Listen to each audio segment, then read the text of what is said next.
Hello बच्चों, ई हिंदी शाला में एक बार फिर से आप सभी का स्वागत है। आज हम पढ़ेंगे पाठ साखी, जिसके रचयिता कबीर हैं। साखी का अर्थ होता है साक्षी या फिर गवाही, जिसका मतलब है प्रत्यक्ष ज्ञान देना, ऐसा ज्ञान जो कि एक गुरु के द्वारा अपने शिष्य को दिया जाता है। तो आज के पाठ में हम जानेंगे कवि का परिचय, भावार्थ तथा दोहों के कठिन शब्दों के अर्थ।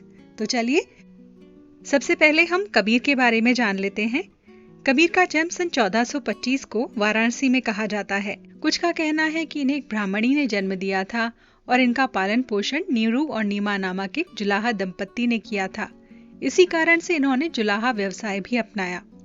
कबीर भक्ति काल की निर्गुण भक्ति शाखा के प्रमुख कवि थे और उस समय के बहुत बड़े समाज सुधारक भी थे।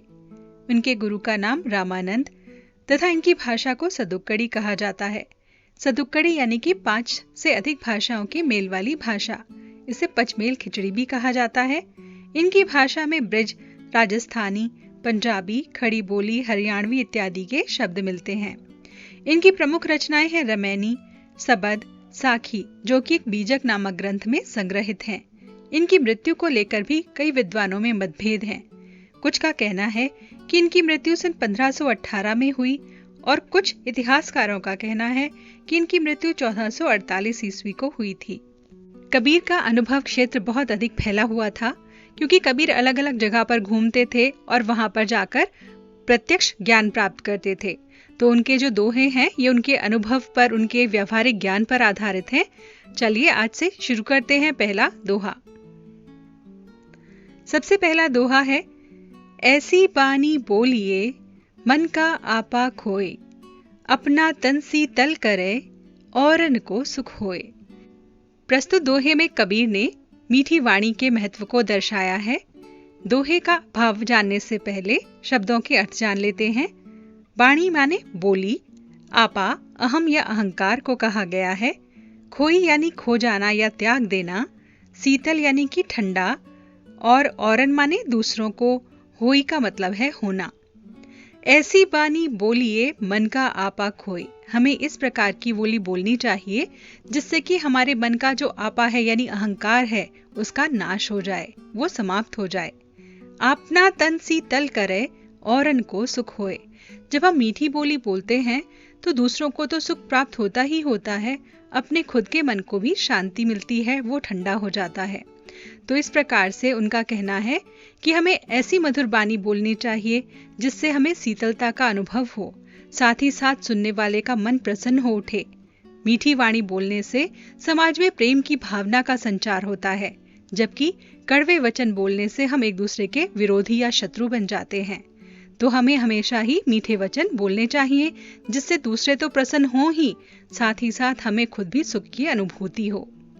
आइए देखते हैं दूसरा दोहा। कस्तूरी कुंडल बसै मृग ढूंढे बन माही, ऐसे घटी घटी राम हैं दुनिया देखे नाही। प्रस्तुत साखी में कबीर ने संसार के लोगों को कस्तूरी हिरन की तरह बताया है। जिस प्रकार से हिरन कस्तूरी को प्राप्त करने के लिए भटकता है, उसी प्रकार से हम लोग भी ईश्वर की प्राप्ति के लिए यहाँ वहाँ भटकते रहते हैं। तो भाव जानने से पहले कठिन शब्दों के अर्थ जान लेते हैं। कुंडली यानी नाभि, मृग हिरन को कहा गया है।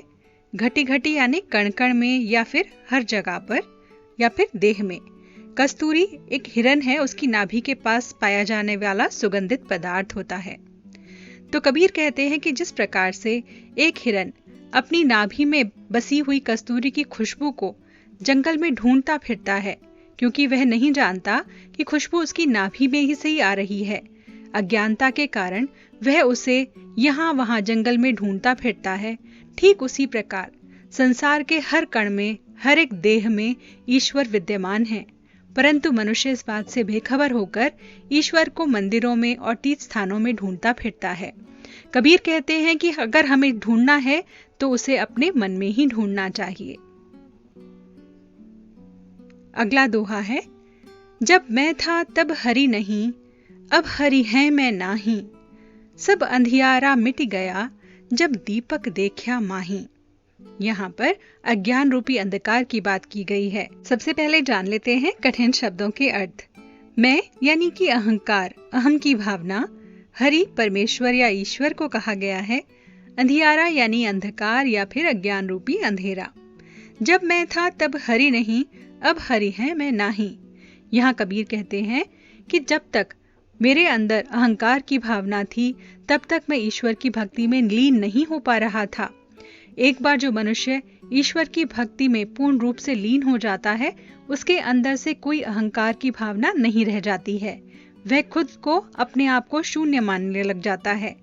जिस प्रकार से सब अंधियारा मिट गया जब दीपक देखा माही, जिस प्रकार दीपक के जलते ही पूरा अंधकार मिट जाता है, चारों ओर रोशनी हो जाती है, प्रकाश फैल जाता है, ठीक उसी प्रकार से भक्ति के मार्ग पर चलने से मनुष्य के भीतर जो अहंकार होता है, अज्ञान का अंधेरा होता है, वो मिट जाता है। अगला दोहा। सुखिया सब संसार है, खाए और सोवे, दुखिया दास कबीर है, जागे और रोवे। प्रस्तुत दोहे में कबीर ने समाज के ऊपर व्यंग्य किया है। तो पहले भावार्थ जानने से पहले हम जान लेते हैं कठिन शब्दों के अर्थ। सुखिया यानी कि सुखी, अरु अज्ञान रूपी अंधकार, सोवे यानी सोए हुए, दुखिया दुखी को कहा गया है, और रोवे यानी कि रोते रहे। तो आइए जानते हैं इसका भावार्थ क्या है।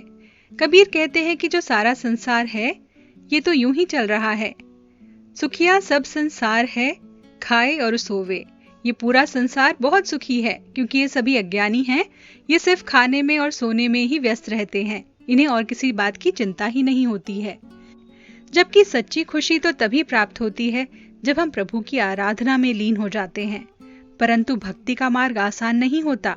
इसी कारण से संत कबीर रात भर जागते हैं और रोते हैं क्योंकि उन्हें इस बात का ज्ञान हो गया है। आइए देखते हैं दूसरा दोहा। बिरह भुवंगम तनि बसय, मंत्र न लागे कोई, राम वियोगी ना जिवै, जिवै तो बोरा होई। यहाँ पर ईश्वर से बिछुड़कर भक्त की क्या दशा होती है इसका वर्णन किया गया है। बिरह यानी कि बिछुड़ना या फिर वियोग। भुवंगम सांप या भुजंग को कहा जाता है। बोरा यानी कि पागल होना। बिरह भुवंगम तनि बसय, मंत्र न लागे कोई। जिस प्रकार से अपने प्रेमी से बिछड़कर प्रेमी की जो दशा है वो बहुत ज्यादा खराब हो जाती है, उसकी पीड़ा किसी भी मंत्र या दवा से ठीक नहीं हो पाती, ठीक उसी प्रकार से प्रभु से बिछुड़ने पर उसके भक्त की भी यही दशा होती है।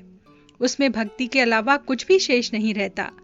राम वियोगी ना जिवै, जिवै तो बोरा होई। इस पंक्ति का यही अर्थ है कि जो प्रभु से बिछुड़कर, राम से बिछुड़कर व्यक्ति जीवित नहीं रहता, और अगर जीवित रह भी गया तो वो उन्हीं की याद में, उन्हीं के स्मरण में ही उन्हें याद करते करते वो पागल हो जाता है।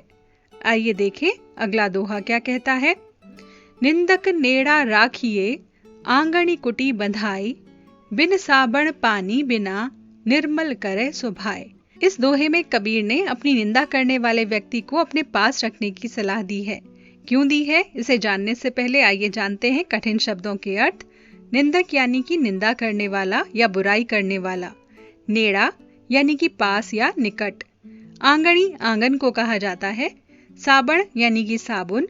निर्मल साफ करना या स्वच्छ करना। सुभाए स्वभाव को यानी नेचर को कहा गया है। तो कबीर कहते हैं निंदक नेड़ा राखिए, आंगनी कुटी बंधाए।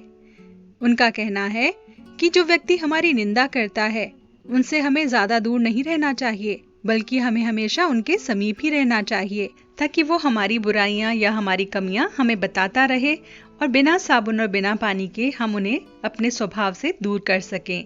तो हमें अपनी निंदा करने वाले को दूर नहीं भगाना चाहिए, उनसे दूर नहीं जाना चाहिए, बल्कि अपने पास ही रखना चाहिए। अगला दोहा देखते हैं। अगला दोहा कहता है, पोथी पढ़ी पढ़ी जग मुआ, पंडित भया न कोई, एकै अशिर पीव का, पढ़े सुपंडित होए। यहाँ कबीरदास ने कहा है कि मोटी मोटी किताबें पढ़ने से कोई लाभ नहीं यदि आपने प्रेम की भाषा को जाना ना हो। तो आइए पहले जानते हैं कठिन शब्दों के अर्थ। पोथी यानी कि पुस्तक या फिर मोटे मोटे ग्रंथ। मुवा यानी मर जाना। भया यानी होना या बनना। अशिर यानी अक्षर। पीव प्रेम को कहा गया है और पंडित ज्ञानी को। यहाँ पर कबीर कहते हैं पोथी पढ़ी पढ़ी जग मुवा, बड़े बड़े मोटे मोटे ग्रंथ पढ़ पढ़कर ये संसार मरा जा रहा है। पंडित भया न कोय, लेकिन फिर भी कोई ज्ञानी नहीं बना। कि आखिर पीव का पढ़े सो पंडित होए। यदि वो प्रेम का एक भी अक्षर पढ़ ले तो उसको पढ़ने से वो पंडित हो सकते हैं, विद्वान बन सकते हैं। इसका भावार्थ इस प्रकार निकलता है कि सिर्फ मोटी मोटी किताबों को पढ़कर किताबी ज्ञान प्राप्त करने से कोई पंडित नहीं बन सकता, जबकि ईश्वर की भक्ति का एक अक्षर पढ़कर ही लोग पंडित बन जाते हैं। अर्थात किताबी ज्ञान व्यवहारिक ज्ञान नहीं है, व्यवहारिक ज्ञान का होना भी बहुत जरूरी है, तभी व्यक्ति ज्ञानी बन सकता है। अगला दोहा है, हम घर जाल्या आपना लिया मुराड़ा हाथी, अब घर जाल्यो तास का जय चले हमारे साथी। यहाँ पर कबीर का जो दोहा है वो बताता है कि किस प्रकार से मैंने अपने मोह माया को त्याग दिया है। भावार्थ जानने से पहले शब्दों के अर्थ जानते हैं। जाल्या यानी जला दिया, आपणों यानी कि अपना, मुराड़ा जलती हुई लकड़ी या आग, जाल्यो यानी कि जलाऊं, तास का यानी कि उसका। सच्चा ज्ञान प्राप्त करने के लिए कबीर दास कहते हैं कि मैंने अपनी मोह माया को त्याग दिया है। हम घर जाल्या आपना लिया मुराड़ा हाथी, हमने अपने घर को जो मोह माया में हमें बांधने वाली वस्तु थी उसे ज्ञान रूपी मशाल लेकर जला दिया है। अब घर जाल्यो तास का जय चले हमारे साथी, अब कोई यदि मेरे साथ आना चाहता है, भक्ति की राह पर चलना चाहता है, तो मैं अपनी ज्ञान रूपी मशाल लेकर उसके घर को भी रोशन करने के लिए तैयार हूँ।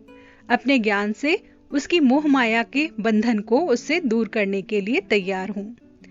तो बच्चों, ये तो थी हमारे कबीर दास की साखी, उनके भावार्थ और कठिन शब्द। आशा है कि आपको सभी समझ आ गए होंगे। अगली वीडियो में इसी पाठ के अभ्यास कार्य और MCQ प्रश्न के साथ आपसे फिर से मुलाकात होगी। तब तक के लिए आपसे विदा चाहते हैं। विदा।